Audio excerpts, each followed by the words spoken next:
ये कहानी captain Richard Philips की जिंदगी की सच्ची कहानी है कि कैसे उन्होंने समुद्री लुटेरों से अपने जहाज पर अपने लोगों की जान बचाई और जब वो उन्हें पकड़ कर ले गए तो किस तरह से उन्होंने इस पूरी सिचुएशन का सामना किया। Bollywood silver screen presenting captain Phillips. कहानी की शुरुआत होती है सोमालिया के बीच से, जहां पर कुछ लोग आते हैं। इन सब के पास गन्स होती है और बीच पर जो लोग रहते हैं वो उनको बोलते हैं कि तुम्हें इस बार समंदर से बड़े जहाज को पकड़ कर लाना होगा। दरअसल ये सब के सब समुद्री लुटेरे हैं। बीच पर रहने वाले लोग भी इनके साथ जाना चाहते हैं क्योंकि यहाँ पर पैसों की बहुत कमी है। यहाँ से दो छोटी बोट्स और एक बड़ी बोट समंदर की तरफ निकल पड़ती है। इन बोट्स में जितने भी पायरेट्स हैं ये समंदर में सभी जहाजों की स्थिति देखते हैं जो सब के सब आसपास होते हैं, यानी कि इन पर हमला करना, इन्हें लूटना नामुमकिन है। तभी इन्हें एक जहाज दिखता है जो इन सब से बहुत दूर होता है और ये जहाज मोम्बासा जा रहा होता है। दरअसल इन पायरेट्स ने, इन लुटेरों ने उस जहाज की कम्युनिकेशन फ्रीक्वेंसी को ट्रैक कर लिया होता है, इसीलिए जहाज से होने वाली हर एक बात को ये सुन सकते हैं और इन्हें पता है कि ये बड़ा जहाज इन्हीं के रूट से आएगा। वहीं दूसरी तरफ उसी जहाज को दिखाया जाता है। ये एक कार्गो शिप है। इस शिप का जो कैप्टन होता है उसका नाम होता है रिचर्ड फिलिप्स। रिचर्ड जानता है कि जिस रूट से उनका शिप जा रहा है वो बहुत खतरनाक है, वहां पर समुद्री लुटेरे होते हैं, इसीलिए वो पहले से अलर्ट होता है। रिचर्ड जब समंदर की तरफ दूरबीन से देखता है तो उसे अपने जहाज की तरफ कोई बड़ी तेजी से आता हुआ नजर आता है, लेकिन इस वक्त वो बहुत दूर होते हैं। पर जब वो रडार में देखता है तो समझ जाता है कि कोई ना कोई उनका पीछा कर रहा है। वो अपने क्रू मेंबर को कहता है कि जहाज को लेफ्ट लो और जब जहाज लेफ्ट जाता है तो वो जो इनका पीछा कर रहे होते हैं वो भी इनके पीछे आना शुरू हो जाते हैं। और यहाँ पर रिचर्ड फिलिप्स समझ जाता है कि ये पायरेट्स हैं, समुद्री लुटेरे हैं जो इनके जहाज को लूटने के लिए आ रहे हैं। और इस बात की इंफॉर्मेशन वो UK maritime trade operation Dubai में देते हैं। ऑपरेटर कहती है कि मैंने तुम्हारी कंप्लेंट रजिस्टर कर ली है, तुम सारे दरवाजे बंद कर लो, हो सकता है कि वो मछुआरे हो। कैप्टन फिलिप्स ये कहकर फोन काट देते हैं कि वो मछुआरे नहीं हैं। वो एक बार फिर से दूरबीन से उन्हीं बोट्स की तरफ देखते हैं जो कि अब उनसे मात्र 1 मील की दूरी पर है और इस बार वो देख लेते हैं कि इन बोट्स पर जो भी आदमी है उन सब के पास हथियार है, यानी कि अब पूरी तरह से कंफर्म हो चुका है कि ये लुटेरे हैं। वो रेडियो उठाते हैं और पुलिस से कांटेक्ट करने की कोशिश करते हैं। उन्होंने पुलिस से पहले भी कांटेक्ट करने की कोशिश की थी लेकिन उनका कनेक्शन पुलिस से नहीं हुआ और इस बार फिलिप पुलिस को बोलते हैं कि हमारे पीछे 2 बोट्स आ रही हैं जिनमें हथियारबंद लुटेरे हैं, हो सकता है कि इनके पीछे इनकी बड़ी बोट आ रही हो। दरअसल फिलिप्स ये जानते हैं कि जो लुटेरे हैं वो इनकी बात सुन रहे हैं। लुटेरे सारी बात सुन रहे होते हैं और अगले पल फिलिप्स आवाज बदलकर कहते हैं कि 5 मिनट में तुम तक आर्मी का हेलीकॉप्टर मदद के लिए पहुंच जाएगा। दरअसल फिलिप्स का इस बार भी पुलिस से कोई कनेक्शन नहीं हुआ होता। वो खुद ही आवाज बदलकर बोलते हैं ताकि लुटेरों को ये बात पता चल जाए और वो वापस चले जाए। और होता भी ऐसे ही है, दोनों बोट्स में से एक बोट वापस चली जाती है क्योंकि वो अपनी जान का खतरा नहीं लेना चाहते। वहीं पीछे एक और बड़ी बोट होती है जिसमें एक बूढ़ा आदमी होता है, वो भी डर जाता है और इनका पीछा करना बंद कर देता है। पर अब भी एक बोट जिसमें 4 लुटेरे हैं वो लगातार शिप के पीछे जा रहे होते हैं। कैप्टन फिलिप्स कहते हैं कि इन्हें लहरों में उलझाना होगा। वो शिप की स्पीड कम कर देते, उसे राइट और लेफ्ट ले जाते हैं जिससे बहुत बड़ी बड़ी लहरें बनती हैं और लहरों के प्रेशर की वजह से इन 4 लुटेरों की बोट का इंजन खराब हो जाता है। वहीं कैप्टन फिलिप्स का शिप अब इनसे दूर निकल चुका है। रात को यहाँ पर जितने भी क्रू मेंबर्स होते हैं वो सब के सब मिलते हैं। ये आपस में डिस्कस करते हैं कि अगर उन्होंने दोबारा से हमला किया तो हम क्या करेंगे। कैप्टन फिलिप्स कहते हैं कि हम उन्हें रोकेंगे जिस तरह से आज हमने उन्हें रोका था। और इनमें से एक कहता है कि हमारा काम लुटेरों से लड़ना नहीं है बल्कि शिप को एक जगह से दूसरी जगह तक ले जाने का है। क्यों ना हम शिप को दूसरे रूट से ले जाएं और एक ऐसी जगह पहुंच जाए जहां हम इन लुटेरों की पहुंच से बहुत दूर हो। वैसे भी अगर हम शिप को पूरी स्पीड से चलाएं तो 8 घंटों में हम 100 से 150 मील का सफर तय कर सकते हैं। कैप्टन फिलिप्स सबको समझाते हैं कि अफ्रीका के जिस इलाके में हम इस वक्त हैं यहाँ पर लुटेरों के 5 अलग अलग ग्रुप्स काम करते हैं। हर 300 मील पर हमें लुटेरों का सामना करना पड़ेगा, इसीलिए हमें अपनी सही डेस्टिनेशन यानी कि मोम्बासा की तरफ जाना चाहिए और ये उसी तरफ निकल पड़ते हैं। पर अगली सुबह एक बार फिर से वही लुटेरे जिनकी बोट का इंजन खराब हो गया था वो इनके शिप का पीछा करना शुरू कर देते हैं। कैप्टन फिलिप्स ये देख लेते हैं, इसीलिए वो समुद्री पुलिस को कॉल करते हैं और इस बार उनका कनेक्शन मिल जाता है। वो समुद्री पुलिस को बताते हैं कि कुछ लुटेरे हमारे शिप के ऊपर हमला करने वाले हैं। समुद्री पुलिस कहती है कि हम जल्दी तुम तक मदद भेजने की कोशिश करेंगे। यहाँ पर कैप्टन फिलिप्स जहाज के चारों तरफ जो पानी के प्रेशर पंप्स होते हैं उन्हें ऑन कर देते हैं ताकि पानी के प्रेशर से लुटेरों की बोट इनके शिप तक ना पहुंच पाए। वो उन पर हमला भी करते हैं लेकिन उस हमले से वो बच जाते हैं और अब चारों लुटेरे इनके शिप के ऊपर पहुंच चुके हैं। कैप्टन फिलिप्स समझ जाते हैं कि उनका जहाज अब उनके कब्जे में है, इसीलिए टेलीफोन से वो अपने लोगों को अनाउंस करते हैं कि सब के सब नीचे इंजन रूम में छुप जाएं। मैं नहीं चाहता कि कोई भी बंदी बने। जब तक मैं बाहर निकलने से पहले एक पासवर्ड सपर टाइम ना बोलूं, कोई भी बाहर नहीं निकलेगा। और अब यहाँ पर वो चारों लुटेरे पहुंच जाते हैं जो कैप्टन फिलिप्स को और उनके 2 लोगों को बंदी बना लेते हैं। इनका जो सरदार होता है उसका नाम म्यूसा होता है। वो कैप्टन फिलिप्स को कहता है तुम्हें डरने की जरूरत नहीं है, हम यहाँ किसी को मारने नहीं बल्कि सौदा करने के लिए आए हैं। कैप्टन फिलिप्स इन सभी लुटेरों को बताते हैं कि इस पूरे शिप में सिर्फ खाने पीने का सामान और डॉक्यूमेंट्स हैं। हमारे पास मात्र $30,000 हैं। अगर तुम चाहो तो पैसा लेकर तुम यहाँ से जा सकते हो। लुटेरों का सरदार म्यूसा कहता है कि हम भिखारी नहीं हैं, तुम अपने सभी साथियों को ऊपर डेक पर बुलाओ। कैप्टन फिलिप्स फोन से अनाउंसमेंट करते हैं कि सब के सब ऊपर आ जाओ, लेकिन उन्होंने पासवर्ड नहीं बोला होता यानी कि सपर टाइम, इसीलिए कोई भी नहीं आता। साथ ही नीचे से शिप को भी बंद कर दिया जाता है और जब शिप बंद हो जाता है तो यहाँ पर लुटेरों का सरदार म्यूसा कहता है कि ये बंद कैसे हो गया। कैप्टन फिलिप्स कहते हैं कि हमने इसे बहुत स्पीड से चलाया था, इसीलिए शायद इसमें कुछ खराबी आ गई। यहाँ पर लुटेरे एक बार फिर से अनाउंसमेंट करते हैं। वो कहते हैं कि नीचे जितने भी लोग हैं अगर जल्द से जल्द ऊपर ना आए तो हर 1 मिनट में हम तुम्हारे एक आदमी को मार देंगे। पर इस बार भी कोई ऊपर नहीं आता क्योंकि ये कैप्टन फिलिप्स के ऑर्डर थे। जब तक वो पासवर्ड नहीं कहेंगे सपर टाइम, कोई भी बाहर नहीं आएगा। वो म्यूसा को अपने लोगों को ना मारने के लिए कन्विंस भी कर लेते हैं। म्यूसा कहता है कि मैं नीचे जाकर चेक करना चाहता हूँ। दरअसल वो सभी लोगों को ढूंढ कर ऊपर लेकर आना चाहता है। कैप्टन फिलिप कहते हैं कि ठीक है, नीचे इमरजेंसी लाइट ऑन है, अगर वो बंद हो गई तो हमें वहां कुछ भी नहीं दिखेगा, हमें ध्यान रखना है कि वो बंद ना हो।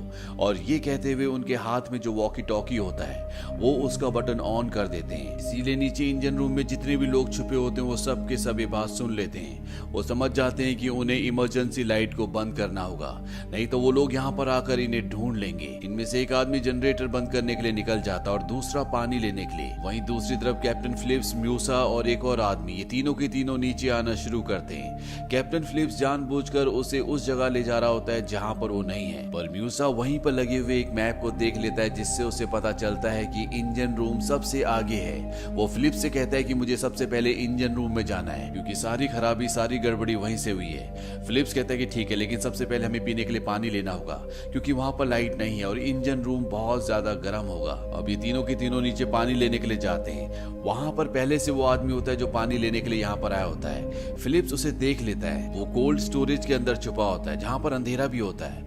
और जब म्यूसा का आदमी अंदर आ रहा होता है, फिलिप्स उसे कहता है कि तुमने पैरों में कुछ भी नहीं पहना, तुम्हें चोट लग सकती है। इसके बाद ये तीनों की तीनों यहाँ से निकल जाते हैं। फिलिप्स अपने आदमी को बचा लेता है, लेकिन उस आदमी ने सुन लिया होता है कि फिलिप्स ने कहा है कि उसने पैरों में कुछ भी नहीं पहना। इसीलिए वो वॉकी टॉकी से इंजन रूम में छुपे हुए अपने सभी साथियों को बता देता है कि जो लोग तुम्हारी तरफ आ रहे हैं उन्होंने पैरों में कुछ नहीं पहना, तुम दरवाजे पर कांच बिखेर देना ताकि वो जख्मी हो जाए। वो लोग ऐसे ही करते हैं। और जब फिलिप्स, म्यूसा और उसका आदमी उस तरफ जाते हैं तो म्यूसा के आदमी के पैरों में कांच चुभ जाता है जिससे उसके पैर जख्मी हो जाते हैं। अब ये तीनों के तीनों इंजन रूम के अंदर है जहाँ पर सभी लोग छुपे हुए हैं, पर तभी यहाँ पर लाइट चली जाती है क्योंकि बाहर जो आदमी गया था उसने जनरेटर ऑफ कर दिया होता है। म्यू से लाइट ऑफ होने की वजह से गुस्सा हो जाता है और फिलिप्स से पूछता है कि सब क्या हो रहा है। फिलिप्स कहता है कि मुझे कुछ नहीं पता, मैं तुम्हारे साथ हूँ, हमें ऊपर चलना चाहिए क्योंकि अंधेरे में हम यहाँ पर किसी को नहीं ढूंढ सकते। म्यू से कहता है कि मैं तुम्हारे दोस्तों को, तुम्हारे साथियों को ढूंढ कर रहूंगा। म्यूसी का जो साथी है जिसका पैर कटा हुआ है उसे बहुत दर्द हो रहा होता है, इसीलिए म्यूसी फिलिप्स से कहता है कि तुम इसे लेकर ऊपर जाओ, मैं तुम्हारे साथियों को ढूंढता हूँ। फिलिप्स और म्यूसी का साथी ऊपर चले जाते हैं और यहाँ इंजन रूम में म्यूसी फिलिप्स के साथियों को ढूंढना शुरू कर देता है, पर फिलिप्स के साथी उसे बंदी बना लेते हैं। वहीं दूसरी तरफ कैप्टन और म्यूसी का जो साथी होता है वो दोनों के दोनों ऊपर कंट्रोल रूम तक पहुंच चुके हैं और तभी इंजन रूम से क्रू मेंबर रेडियो पर लुटेरों को एक संदेश भेजते हैं। वो कहते हैं कि तुम्हारा लीडर हमारे पास है, अगर तुम चाहते हो कि जिंदा रहे तो तुम्हें कैप्टन फिलिप्स को और बाकी के लोगों को छोड़ना होगा। कैप्टन फिलिप्स रेडियो पर म्यूसी से बात करते हैं। वो कहते हैं कि मुझे पता है कि तुम्हारी बोट तुम्हारे पास नहीं है, हम तुम्हें यहाँ से लाइव बोट दे सकते हैं, साथ ही शिप में जो $30,000 है वो भी तुम लेकर जा सकते सकते हो, बस इस खेल को यहीं पर खत्म कर दो। म्यूसे इस डील के लिए मान जाता है। इसके बाद कैप्टन फिलिप्स $30,000 निकालते हैं। साथ ही साथ वो यहाँ पर जो 3 लुटेरे हैं उनमें से एक को लाइफ बोट को ऑपरेट करना सिखाते हैं कि किस तरह से इसे समुंदर में उतारना है। म्यूसे के लोग कहते हैं कि म्यूसे को छोड़ दो। म्यूसे को छोड़ दिया जाता है। म्यूसे लाइफ बोट के अंदर आ जाता है और तभी वो अपने पीछे वाले साथी को इशारा करता है। इशारा मिलते वो आदमी गन के पीछे वाले हिस्से से फिलिप्स के ऊपर हमला करता है। ये लाइफ बोट का दरवाजा बंद कर देते हैं और लाइफ बोट को समंदर में उतार देते हैं। यानी कि इन 4 लुटेरों ने कैप्टन फिलिप्स को अगवा कर लिया और उन्हें अपने साथ ले जा रहे हैं।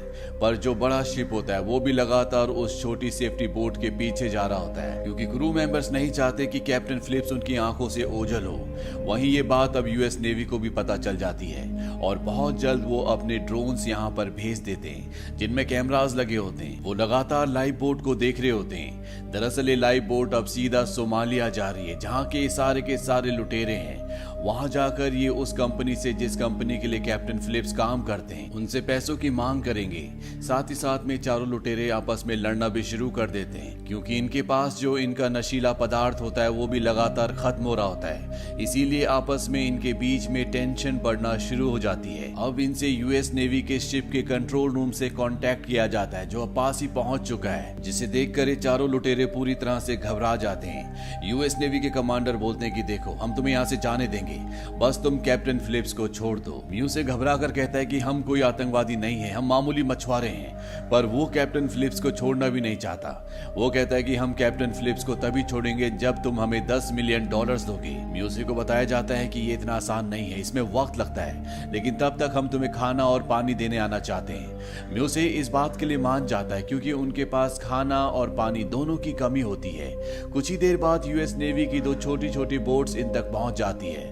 वो कहते हैं कि हम पहले कैप्टन फिलिप्स को देखना चाहते हैं। वो कैप्टन फिलिप्स को बाहर लेकर आते हैं। कैप्टन फिलिप्स यूएस नेवी से पूछते हैं कि मेरे परिवार को पता है कि मैं कहां पर हूं। यूएस नेवी कहती है कि हाँ, हम उन्हें पल पल की खबर दे रहे हैं। कैप्टन फिलिप्स कहते हैं कि मेरे परिवार को पता होना चाहिए कि मैं लाइफ बोट में सीट नंबर 15 पर हूं।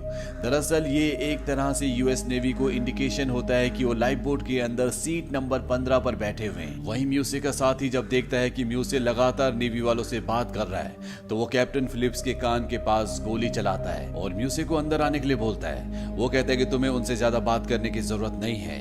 यहाँ पर जब नेवी वाले गोली की आवाज सुनते हैं तो वो अपनी बोट्स को वापस बुला लेते हैं। इसके बाद एक बार फिर से म्यूसे को रेडियो पर कॉल किया जाता है, ये जानने के लिए कि कैप्टन फिलिप्स ठीक है कि नहीं। कैप्टन फिलिप्स कहते हैं कि मैं ठीक हूँ। यहाँ पर अब रात हो जाती है और बहुत जल्द अब ये सोमालिया पहुंच जाएंगे। अगर ये सोमालिया पहुंच गए तो इसके बाद यूएस नेवी या आर्मी चाहकर भी कैप्टन फिलिप्स को नहीं ढूंढ पाएगी। कैप्टन फिलिप म्यूसे को कहते हैं कि मुझे टॉयलेट जाना है। वो उसे टॉयलेट जाने की इजाजत दे देते हैं। उनके साथ बाहर वही लुटेरा होता है जिसके पैर पर कांच चुभा था। कैप्टन फिलिप्स उसे पानी में धक्का देते हैं और खुद भी पानी में दूसरी तरफ कूद जाते हैं। वो अपने बड़े बड़े यूएस नेवी के शिप्स की तरफ बढ़ना शुरू कर देते हैं। वहां पर यूएस नेवी को पता चल जाता है कि पानी में कोई 2 लोग कूदे हैं, लेकिन अंधेरा होने की वजह से वो कंफर्म नहीं कर पाते। और इससे पहले कि यूएस नेवी कोई एक्शन ले पाती या कैप्टन फिलिप्स तक पहुंच पाती, म्यूसे लाइफ बोट लेकर उस तक पहुंच जाते हैं और एक बार फिर से वो कैप्टन फिलिप्स को पकड़ लेते हैं। पर अब यहाँ पर हेलीकॉप्टर से यूएस सील भी पहुंच चुकी है, जो चारों तरफ से इनकी लाइफ बोट को घेर लेती है। इन्हें बताया जाता है कि तुम चाहे कुछ भी कर लो, तुम्हें सोमालिया नहीं जाने दिया जाएगा। अगर तुम कैप्टन फिलिप्स को छोड़ देते हो तो हम तुम्हें यहाँ से जाने देंगे। पर ये लुटेरे जानते हैं कि ऐसा कुछ भी होने वाला नहीं है, इसीलिए म्यूसे गन पॉइंट पर कैप्टन फिलिप्स को बाहर ले जाता है। इसके बाद वो रेडियो पर कहता है कि अगर किसी ने जरा सी भी चालाकी की तो मैं इस कैप्टन को मार दूंगा। वहां से एक दूसरा ऑफिसर बताता है कि हमने तुम्हारे बॉस से बात कर ली है। साथ ही साथ वो इन चारों के नाम और पूरी आईडी भी बताता है। वो कहता है कि हम तुमसे सौदा करने के लिए तैयार हैं, पर तुम में से एक को हमारे पास आना होगा। म्यूसे वहां जाने के लिए तैयार हो जाता है। अगले पल यहाँ पर यूएस नेवी की 2 बोट्स आ जाती हैं और वो लुटेरों की लाइफ बोट पर एक रस्सी बांध देते हैं ताकि इनकी बोट उनके कंट्रोल में रहे। साथ ही साथ वो इनकी बोट पर एक डिवाइस भी लगा देते हैं ताकि जो भी ये बातें अंदर करे वो सब के सब ये सुन सकें। यूएस नेवी वाले कैप्टन फिलिप को पहनने के लिए एक ड्रेस देते हैं और कहते हैं कि तुम अपनी जगह पर वापस बैठ जाना, और म्यूसे को यहाँ से लेकर चले जाते हैं। इसके बाद बचे हुए 3 लुटेरों की लाइफ बोट की तरफ बड़ी बड़ी लाइट्स जला दी जाती हैं, जिससे उन्हें आगे कुछ भी नहीं दिखता। और सामने यूएस आर्मी के शिप पर जो स्नाइपर्स होते हैं वो इन्हें निशाने पर लेने की कोशिश करते हैं, पर सब के सब निशाने पर नहीं आते।